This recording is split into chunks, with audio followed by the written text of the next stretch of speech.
गर्मी की एक सुनहरी शाम थी। सूरज धीरे धीरे क्षितिज में समाने को था और आसमान नारंगी रंग में रंगा हुआ था।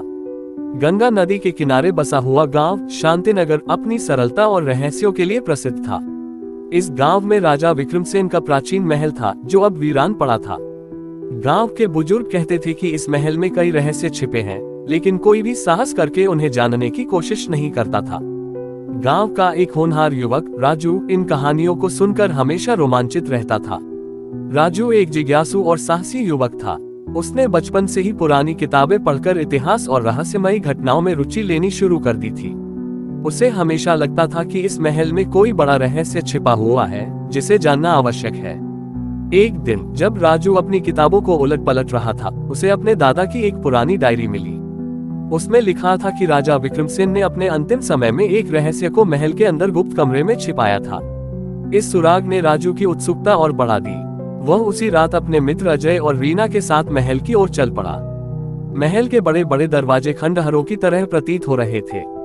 अंदर घुसते ही दीवारों पर पुरानी चित्रकारी दिखी जो किसी गूढ़ संदेश की तरह लग रही थी। राजू ने देखा कि एक चित्र में राजा विक्रमसेन अपने दरबारियों के साथ एक कमरे की ओर इशारा कर रहे थे। उस चित्र के नीचे कुछ अक्षर लिखे थे, सत्य की राह पर चलो, द्वार अपने आप खुल जाएगा। यह एक संकेत था। राजू, अजय और रीना ने महल के हर हिस्से की तलाश की, लेकिन कोई गुप्त द्वार नहीं मिला।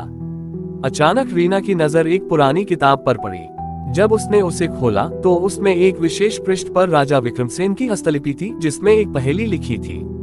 पहेली कुछ इस प्रकार थी, जहां अंधकार सबसे अधिक, सत्य का प्रकाश वहीं प्रकट होगा। इस पहेली को हल करने के लिए तीनों ने सोचना शुरू किया। महल के तहखाने में जाने पर उन्हें एक पुरानी लालटेन मिली जो अब भी जल रही थी। जब उन्होंने उस लालटेन को उठाया और दीवार पर रोशनी डाली तो दीवार अचानक खुल गई और उनके सामने एक गुप्त कमरा प्रकट हुआ। कमरे के अंदर एक पुराना संदूक रखा था। जब उन्होंने उसे खोला तो अंदर एक पत्र मिला। उस पत्र में राजा विक्रमसेन ने लिखा था कि इस गांव में एक पवित्र खजाना छिपा है जिसे केवल वे लोग प्राप्त कर सकते हैं जो निस्वार्थ और ईमानदार हों।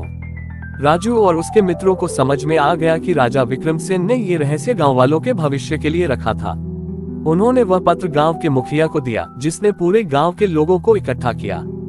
जब गांव वालों को ये पता चला तो उन्होंने मिलकर उस गुप्त स्थान की खुदाई की, जहां से एक प्राचीन मुद्रा और बहुमूल्य रत्न मिले।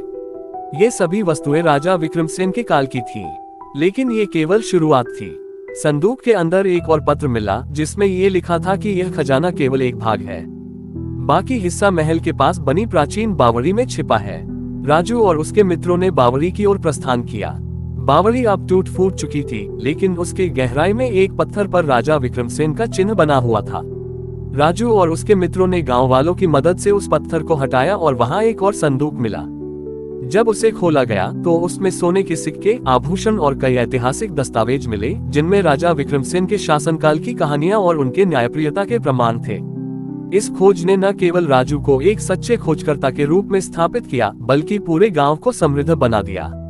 शांतिनगर अब एक प्रसिद्ध स्थान बन चुका था और राजा विक्रमसेन की सत्यनिष्ठा की कहानियां हर जगह प्रसिद्ध हो गईं।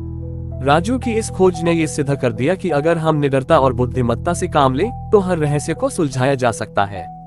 गांव वालों ने इस खजाने का उपयोग गांव के विकास में किया, जिससे शांतिनगर का भविष्य उज्जवल हो गया।